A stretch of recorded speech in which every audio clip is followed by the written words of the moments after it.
wanted to get your perspectives on it. We are going to switch into Politricks. I'll let Darren lead this conversation because he's our Politricks guy. But Darren, defunding the police has also been a major topic this week, and many people are confused by it, or at least have their own interpretations. But why do we, I think you brought up the question, why do we still need patrol officers to handle social issues like rape or marital counseling? Like, why are police still on the streets responding to these issues? And how does defunding the police really address a lot of these social concerns that they're not able to handle? Well, I mean, I guess first, to clarify that defunding the police does not mean eliminate all police funding. Defund the police means that police will be funded and that police will not be overfunded. It means that we will redistribute the different budgets for the different municipalities or the cities where everyone gets a fair share. Defund the police because, one, police should focus on crimes and criminals. Defund the police because police are not mental health counselors. Defund the police because police are not social workers. Defund the police because police are not medical professionals. Defund the police because police are not education specialists. Defund the police because police should not be responsible for everything. Defund the police emphasizes reassessing our values, investing in our communities, investing in our people, funding our schools, funding our hospitals, funding our services, and funding our infrastructure. Understand that presenting defunding the police as the same as eliminating all funding for police is intentionally misleading and manipulative. And it avoids the real conversation, the fact that police across the country are bloated with their budgets. Two, they get extra funding from the war on drugs. So you mean they get extra funding for military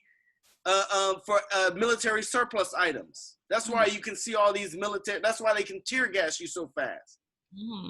There's nothing to do, I mean, let's really talk about that.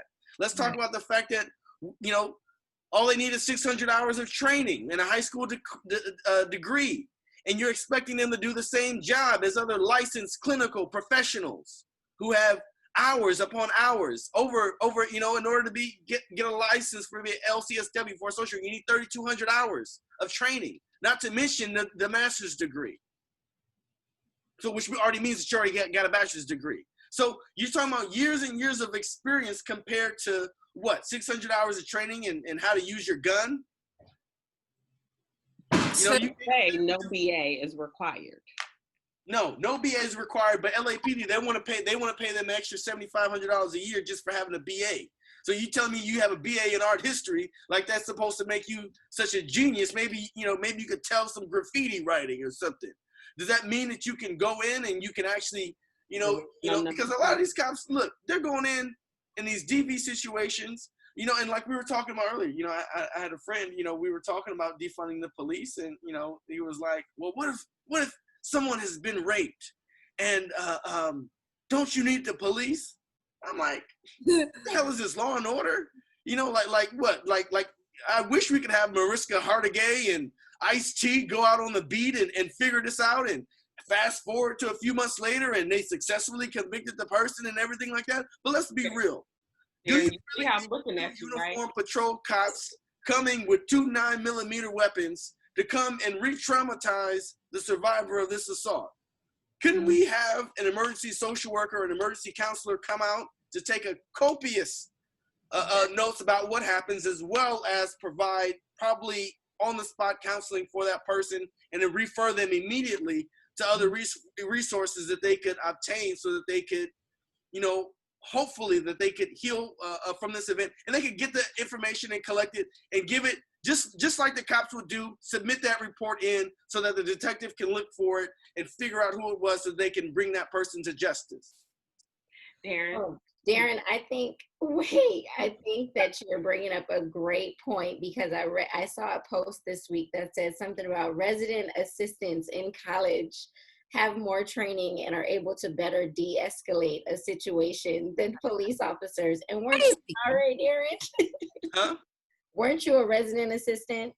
Yeah, I was 2 years as a residence assistant.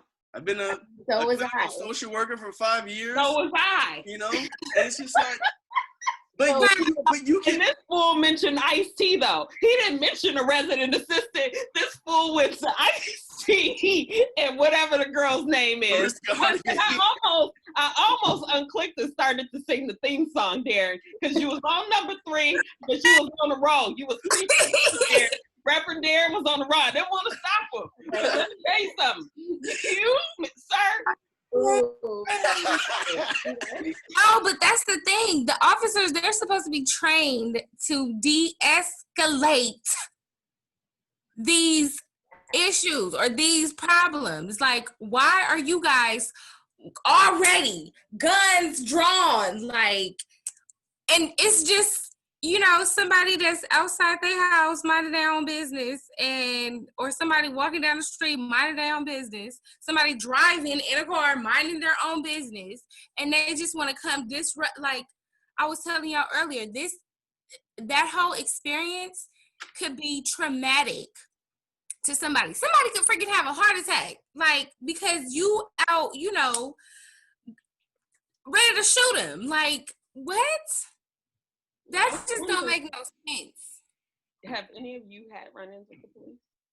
Yes. Mm-hmm. I got pulled over a week and a half ago in Culver City. They pulled me over, but it was partially my fault because my tags were expired. But you know why they pulled me. You already do. But trust me, I feel like my glasses help, but I was shitting bricks, you guys. But it didn't seem like the 2 old cops. Like, it seemed like they were like you know, like the volunteer officers out in Culver City. Like, they were just a weekend patrol. You know, so I was like, hey, look, I got my tags. I just need to put them on. And they were like, okay, you know, bye. But that was the last interaction that I've had. That was literally a week and a half ago.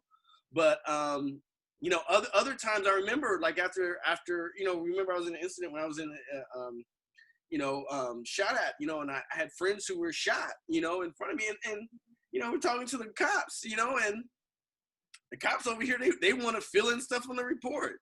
They're like, oh, is you guys chilling up there having a few beers? I was like, no, we were walking to the gas station. We did not have any beers on us. Yeah, so yeah, you guys are chilling around, hanging around, maybe have a few beers, smoking weed or something. I was like, dude, we just told you we were just going to the gas station. So, but it's like, I don't know. Well, Darren, I did want to bring up, because you talked about the police unions yesterday, and I saw in the news, not yesterday, but on the last episode, you were talking about police unions. And yesterday I saw on the news that one of the NYPD police union commissioners was talking about how the protests are super violent and how the citizens are creating a war. But really, it's actually the exact opposite. These police officers are creating a war, and the protests are actually peaceful. Mm-hmm. So why was he talking about citizens are creating a war? Like, what is happening among the police unions where they need to create this narrative that, and we talked about this, police, you are not at war with the citizens. So why are you creating this narrative, police union commissioner, that peaceful protests are a war? That is what they do. They're trying to muddy. Devin, go ahead. Say it again. I'm just saying, like, they just, they're just acting super defensive, like trying to, you know, act like, you know, their force is warranted. Like, what? Like, yeah, they're just trying to act like their force is warranted. I feel like they're, like you said, they're trying to change the narrative and trying to act like these protests and these riots, these anarchists that are provoking everything, like they're just trying to, you know, hey, shift the blame. Like I said last week, those anarchists and those people starting up stuff, to me, they were paid. And some of them could have been police officers. They could have been white nationalists with some covers over the, you know, with some masks over their face. You know, they're used to that. Yeah. But go ahead, I mean, the police unions, they're making that narrative because they're trying to muddy the waters. You know, and you saw the LAPD union leader a few days ago, 2 days ago, was saying like, oh, you guys cut funding from us, then call times are going to increase. You know, we're not going to have enough officers to respond to a situation. I mean, and that's to me, that's the point. That's the point, like the point that I was making earlier. So why are we having patrol officers, you know, get some of these reports when you can have other trained staff go out and do that? I'm not saying that we don't need cops to respond to a bank heist, but don't sit up here and have the same officer respond to this crisis, you know, for a survivor of rape. Don't have that same officer go do patrol and pull somebody over for a traffic ticket. Don't have that same officer go out and you know, go beat some people up at the protest, which is what, you know, what they're doing. You know, so we need to rethink about how they even interact with us, because right now it's too toxic. They're over militarized and they get giddy when they can use force because there's no responsibility. There's no accountability. They beat somebody over the head, you know, and they'll go and joke around about it back at the station. They literally have people training them. I heard this in a commission meeting, that if they kill somebody, they're gonna have the best sex of their life that night. Did you guys hear that the man who had his knee on George Floyd his bail was posted by like $1 million in fundraising, like somebody fundraising. Yes. To get him out of jail and to post his bail, right? Like there's a system in place, right? Yeah. Like, think about like you, Daisy, you mentioned Harriet Tubman, right? Like there was no way that think about it. White folks were pissed off that a 5'2" Black woman eluded them for years. For years, she eluded them. Like, we can't be outsmarted by somebody we own. Right? So, of course, the narrative is she had to have somebody helping her, right? Besides the Lord. She had to have, you know, this, that, and the third. You have to have a different narrative to cover up your own issues, your own insecurities, your own shortcomings. It can't be about you. We just talked about it with performative, you know, allies. It can't be me. So if I'm, you know, I have to appear as though I'm woke. So nobody really comes for me, and therefore I don't really need to be woke. Yeah. You know, that is what I think we are experiencing, is like there will always be a counter narrative to the actual narrative to take us off the scent. Right? Because we're, as people, we're like this, what flashing lights, glitter, you know? And so if we can,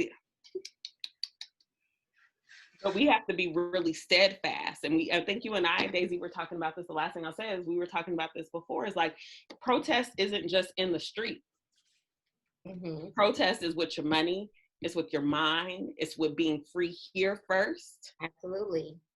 You have to be free here first. And then you have to be free enough to want to hold your community down, right? And then you have to be free enough to want to only spend your money with folks who are economically for the solidarity and equity. I love what that one woman said. She said, "You lucky we just want equity and not revenge." Yeah.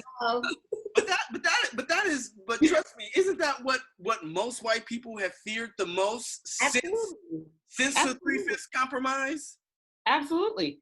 Oklahoma, like, right?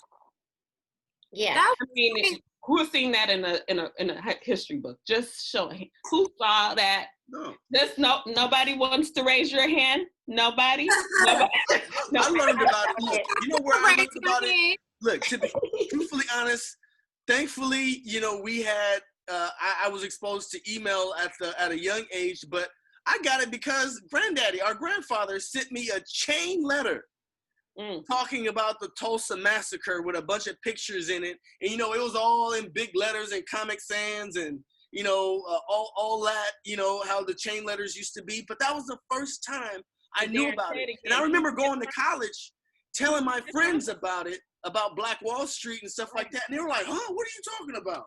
Right. But it was the griot, right? It was the storyteller in the family that told you this. Yeah. Like my mom was, like, I thought she was crazy, but my mom was about that life, even though she moved us to the suburbs. So I couldn't watch TV during the week. She wasn't about that. And I remember I was bringing home what I was learning at school, and y'all are maybe too old to remember this, but Encyclopedia Britannica. Yeah, we had those. We had that, right. It had this special series on Black folks. So it's like Black inventors, Black kings and queens, Black this, Black that, like Black. So she had bought the whole series. And after I was done with my homework, I was going to do my Black homework. So 2nd through, I think, 7th grade, like, Yolanda Holmes was not a game. She was not a joke. She wasn't playing with nobody. She was like, you can go and learn these white people stuff at the white people school, but when you come here, home, you're going to know who the inventors, kings, and queens were. So I had to write a page as a 2nd grader, yes, a full page as a 2nd grader on whatever inventor I learned about, because it wasn't going to happen at school. And that's what I'm talking about us, like, being community oriented to teach each other. Yeah. I think that is a huge wake-up call for a lot of us, is to learn and to unlearn and to relearn and to unlearn again, because there is always new information that we could get, but it's always, sometimes it's convoluted by what we received when we were younger or through elementary school. And just to revert it back to our conversation earlier, regarding like white people and how they don't get it, it was infused in them when they were little, when they were children. Racism is not born, you're not born a racist. It is, you are educated as a racist, or like as an implicit or explicit biases, like that is ingrained in you. It is something that you learn from like 0 to 7 years old, and you have no recollection of it because your mind is still developing at that age. So you learn to be a racist when you're at the prime age of learning. So you have no idea where you got it from. You have to unlearn it. You have to relearn and know what your history is. So I'm glad that you brought that up. But to close out our Politricks section, Trump decided to have his rally in Tulsa, Oklahoma. As we just mentioned, it was the site of a Black massacre in Black Wall Street. He decided to have his rally there on Juneteenth, which we all know is the day that slavery ended in America. But also the day, but he decided to have it in Tulsa, Oklahoma, where Black Wall Street and the massacre of hundreds of Black people happened. Do you know how insidious that is? I just wanted to bring that up because he only changed his mind because the Black people who support him came after him and was like, you must have lost your mind because you're going to lose us too. He was about to lose the Black vote, is what happened. No, why so he changed it to the 20th. But I bring that up. I don't see how some of them Black people who do support him, I don't see why they still would. I mean, but then again, I'm gonna just say it. Some of them are just like that, And I would call them a derogatory term, but I'm gonna save that with the doctor present here. But I know the term. I just don't.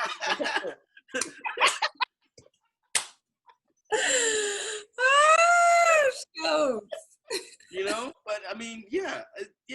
Anyway. Crazy. I think it's just I terrible. refuse to acknowledge this conversation because I refuse to acknowledge him. So, right. He is like, what's funny? So he rescinded that. But what's funny is that today is this guy's birthday, and what I've been seeing on Twitter is that people are calling they're calling it President Obama Day today, and they're talking about. I love it. Anderson posted 5 pictures. It was the greatest thing. Like I was scrolling and it was like 3 people that, I know personally, and then Anthony Anderson, and then 3 people I know personally, and then another Anthony. He was like, I am going in. I was like, I love Black people. We have no chill and we give 0. Yes. Right? 0. Zero. Yeah. I'm a doctor. I'm gonna act like one today. See, Darren, how I pulled that out.